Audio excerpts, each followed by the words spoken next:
नमस्कार। आज रविवार हिंदू सनातन धर्म के नव वर्ष की आप सबको शुभकामनाएं। आज प्रवास का हमारा चौथा दिवस और वाराणसी में दूसरा दिवस। हमें यहाँ पर जो होटल मिली है एकदम नई प्रॉपर्टी और बहुत ही अच्छी होटल मिली है। ये आपको एक झलक दिखा देता हूँ। भले इसका भपका नहीं है लेकिन सारी सुविधाएं इतनी अच्छी है यहाँ पर। मैं आपसे रिकमेंड कर सकता हूँ कि जब भी आप यहाँ आए तो इस होटल में ज़रूर रुकें। घाट से बिल्कुल नज़दीक, ये हनुमान घाट से नज़दीक है ये होटल। मैं आपको दिखा देता हूँ एक झलक। वाराणसी में करीब आधे घंटे की मेहनत के बाद, प्रयत्न के बाद एक बहुत ही अच्छी होटल मिल गई है हमें। आप ये देख सकते हैं कि इस तरह से एसी रूम्स, और जैसा हमें चाहिए था वैसा ही घाट से बिल्कुल नज़दीक। यहाँ से घाट हार्डली 3 मिनट के वॉक पे है। हमें इसी तरह का चाहिए था, नीट क्लीन भी होना चाहिए और घाट से नज़दीक भी होना चाहिए, और बाहर मेन रोड से लग के है, नीचे बाज़ार है सारे, और ये बहुत ही अच्छी होटल मिल गई है हमें। 3 रूम हमने लिए हैं और 3 रूम के चार्जेस हमें लगे हैं 7,000 रुपया पर डे। पहले थोड़ा ज़्यादा बोल रहा था लेकिन थोड़ी बार्गेनिंग के बाद ये रेट्स मिल गए हैं अच्छे। वाराणसी में इस समय सुबह के 9:15 बजे हैं। बाज़ार धीरे धीरे खुल रहे हैं और यहाँ का जो लोकल नाश्ता कहिए या जो भी कहिए, जो ट्रेंड है, मुझे लगा समोसे कचौरी वगैरह मिलते होंगे लेकिन कोई दुकान पे दिख नहीं रहे हैं। इसलिए किसी से पूछा भी मैंने तो उन्होंने कहा कि नहीं, अभी आपको ये इडली वड़ा और फिर पूरी सब्जी और छोले पूरी, ये सारी चीज़ें मिलेंगी, और समोसे वगैरह 12 बजे के बाद। तो जो जहाँ का लोकल ट्रेंड होता है उस तरह से चलना होता है। और आज का प्लानिंग ये है कि हम अभी जाएंगे बाबा विश्वनाथ के दर्शन करने। उसके बाद और 3 मंदिर है उसके पास में ही, वो तीनों मंदिर में दर्शन करेंगे, जैसे काल भैरव, मृत्युंजय मंदिर और माता जी का मंदिर। ये चारों मंदिर के दर्शन करेंगे। उसके बाद वहाँ से पता करेंगे शायद नमो घाट, यहाँ पे जो बहुत अभी मोदी जी के आने के बाद बना है, जो बहुत ही फेमस है, नमो घाट के दर्शन करने जाएंगे। अब पहले ये पता कर लेंगे कि वहाँ सुबह जाना अच्छा है या शाम को। और अभी तक एक मोटा मोटा प्लानिंग ऐसा है कि शाम की हम एक क्रूज़ करेंगे। क्रूज़ की टिकट्स जो है ऑनलाइन ही बुक होती है और ऑनलाइन हमें फुल दिखा रहा है, तो उसके विकल्प हम ढूंढ रहे हैं, या तो फिर एक पर्सनल बोट या शेयर। वैसे तो हमें कहा गया था कि यहाँ समोसे वगैरह सब 12 साढ़े 12 के बाद ही मिलते हैं, लेकिन थोड़ा ढूंढने के बाद ये एक दुकान मिल गई जहाँ गरम गरम समोसे बन रहे थे, और इस तरफ पूरी सब्जी वगैरह भी थी। पास में ही वड़ा सांभर, इडली है। ये ट्रेडिशनल नाश्ता कर रहे हैं हम। यहाँ पर जलेबी, जो बड़ी साइज़ की जलेबी, आप देखिए बड़ी साइज़ की जलेबी है, और ये सत्तू की कचौरी है, और समोसे जिसका भी अंदर का जो फीलिंग्स है बहुत ही टेस्टी है। और एक और तरीके से कचौरी देते हैं, कचौरी के अंदर सब्जी वगैरह डाल के, बढ़िया है, टेस्टी नाश्ता है। इस समय हम जा रहे हैं बाबा विश्वनाथ के मंदिर। जो ई रिक्शा थी उसने हमें यहाँ पर उतारा है। उन्होंने कहा इससे आगे ई रिक्शा नहीं जा सकती है, 500 मीटर करीब चल के जाना है हमें, और वहाँ पर 4 मंदिर के दर्शन होंगे। इन 500 मीटर को अगर जो आपको चलना नहीं है तो फिर एक ही विकल्प है, साइकिल रिक्शा का। वो जो 4 मंदिर है, बाबा विश्वनाथ का मंदिर, उसके बाद में माँ अन्नपूर्णा का मंदिर, और फिर उससे 1 किलोमीटर के बाद काल भैरव का मंदिर है, और उससे करीब में ही है महामृत्युंजय का मंदिर।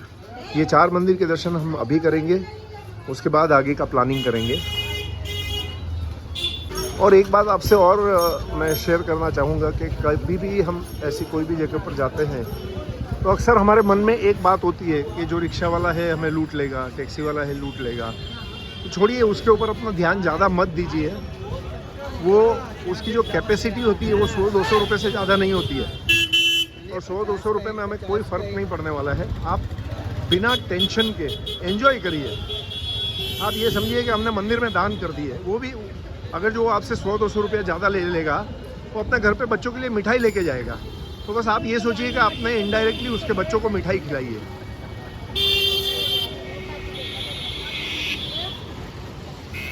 अपना माइंड कूल रखिए, मज़ा करिए, और जहाँ पर आप आए हैं उस जगह को एंजॉय कीजिए।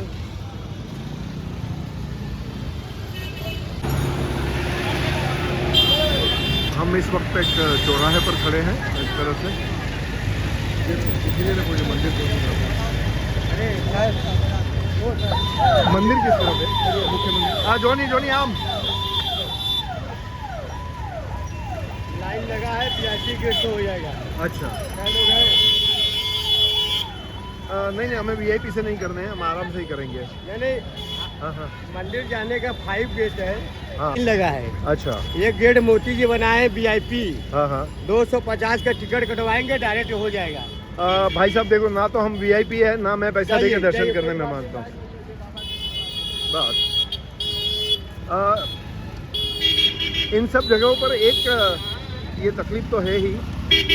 मैंने उससे सामान्य व्यक्ति समझकर सिर्फ इतना पूछा, मंदिर की तरफ कौन सा रास्ता जाता है, तो वो तो एजेंट निकला, बोलता है मैं आपको VIP दर्शन करवा देता हूँ, नहीं तो 5 घंटे की लाइन है।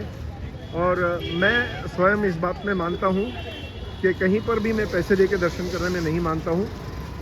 ईश्वर को खरीद सकूँ इतनी मेरी कोई औकात नहीं है। अगर दर्शन नहीं हुए तो मैं बाहर से हाथ जोड़ लूँगा, लेकिन कभी भी कहीं पर भी VIP या पैसे देके दर्शन नहीं करूँगा। ये मेरा अपना मानना है और इस पे मैं चलता हूँ। तो जब मैंने उससे कहा कि भाई हम VIP नहीं है और मुझे पैसे देके दर्शन करने में कोई इंटरेस्ट नहीं है, तो वो एक तरह से झिड़क के चला गया मुझे, जाइए करके। ठीक है, वो उसका अपना बिजनेस है, मॉडल है, वो करता रहे। हम बढ़ रहे हैं मंदिर की तरफ। और एक बार फिर से मैंने जो ई-रिक्शा वाला था उससे पूछा कि मोदी जी के आने के बाद यहाँ पर क्या फ़र्क पड़ा। तो उसने मुझसे कहा कि मैं बयान नहीं कर सकता हूँ क्या फ़र्क पड़ा, लेकिन बहुत ज़्यादा फ़र्क पड़ा है। जब से उन्होंने इस कॉन्स्टिट्यूंसी से जीत हासिल की और आगे बढ़े हैं, तब से बहुत ही विकास किया है इस शहर का।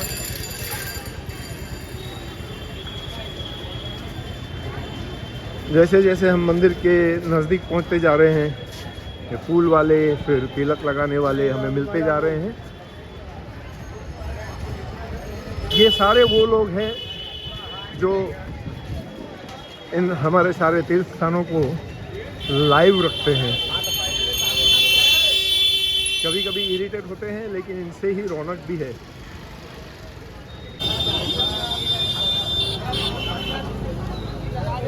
हमारी टीम हमारे साथ जुड़ रही है धीरे धीरे।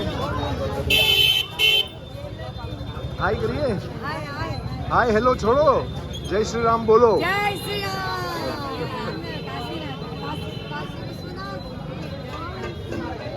यह लाइन है मंदिर के दर्शन के लिए, और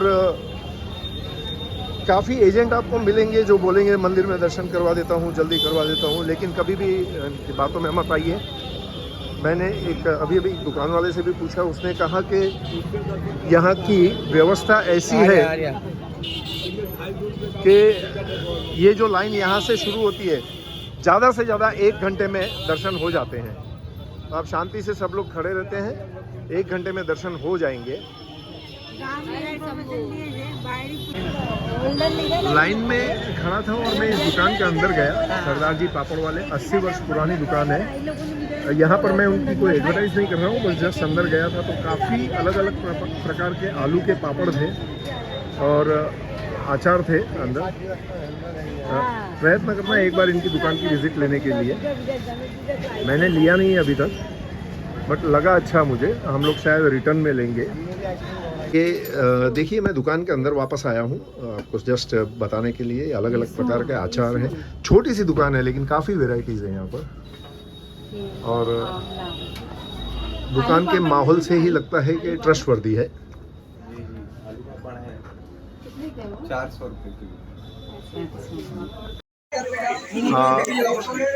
करीब 2 घंटे की लाइन के बाद हम मंदिर के प्रांगण के नज़दीक पहुँचे हैं। मुझे पता नहीं अंदर कहाँ तक मोबाइल ले जाने देंगे, लेकिन जब तक ले जाने देते हैं तब तक वीडियो बना सकते हैं हम। यहाँ पर जो लाइन है उसकी व्यवस्था अयोध्या जितनी नहीं है, क्योंकि अयोध्या में मंदिर जो है नया बना है और सभी तरह का प्लानिंग था और जगह थी वहाँ पर। यहाँ पे इतनी जगह नहीं है, इसलिए फिर भी व्यवस्था काफ़ी अच्छी बनाई है। जगह जगह पर सिक्योरिटी है जो लाइन का ध्यान रख रही है।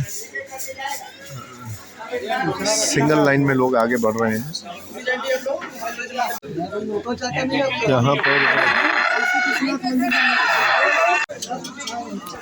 इस गली में दोनों तरफ दुकानें हैं जो वो लोग प्रसाद बेचते हैं और लॉकर की सुविधा देते हैं। वो बार बार आपसे कहेंगे कि आप अपना मोबाइल वगैरह यहाँ रख दीजिए या यहाँ रख दीजिए, क्योंकि उनका ये मोडस ऑपरेंडी है, गलत नहीं है उनका भी। तो वो आपको उनके यहाँ से कुछ प्रसाद लेना रहता है, उसके बदले में वो आपके मोबाइल वगैरह लॉकर में रख देते हैं। लेकिन हमें ऐसा बताया गया है कि अंदर मंदिर के अंदर भी ऑफिशियल गवर्नमेंट के मोबाइल वगैरह रखने की जगह है। और एक बार और होती है कि आप वहाँ से फिर सीधे निकल सकते हैं। अगर जो यहाँ पे आपने रखा तो वापस आपको यहीं आना पड़ेगा लेने के लिए। अभी तो अनुमान है, अंदर जाने के बाद पता चलेगा। इस समय यहाँ पर दोपहर के 2:15 बजे हैं। हमें एग्जैक्टली 3.25 घंटे लगे दर्शन करके बाहर आने में। लेकिन एक बात हमने देखा कि जब हम बाहर आए तो सुबह जो लाइन थी उससे आधी भी नहीं थी। तो शायद हमने जो समय था वो गलत चुन लिया था। ऐसा समय जिसको सभी लोग चुनते हैं उस समय में हम चले गए थे। शायद अगर जो दोपहर को आते तो हमें यही दर्शन 1-1.25 घंटे में हो जाते। तो आप भी ध्यान रखिएगा, अगर आप वाराणसी आते हैं तो दर्शन का जो समय है वो कॉमन समय मत रखिएगा। या तो सुबह बहुत जल्दी आइएगा या तो फिर दोपहर के टाइम पे आइएगा जब रश कम होता है। मुझे लगता है वापस शाम को इतनी ही गर्दी हो जाएगी। अब हम यहाँ से क्योंकि थक गए हैं तो बाकी दूसरे मंदिर अभी नहीं जाएंगे। हम अपने होटल जाएंगे, थोड़ा आराम करेंगे और फिर शाम को प्लानिंग है 80 घाट के दर्शन करने का, 84 घाट के। यहाँ पर क्रूज़ भी चलती है लेकिन क्रूज़ का बुकिंग नहीं मिल रहा है, इसलिए हम प्राइवेट बोट या जो भी मिलेगा वो करेंगे। बने रहिएगा मेरे साथ में, आगे अपडेट देता हूँ।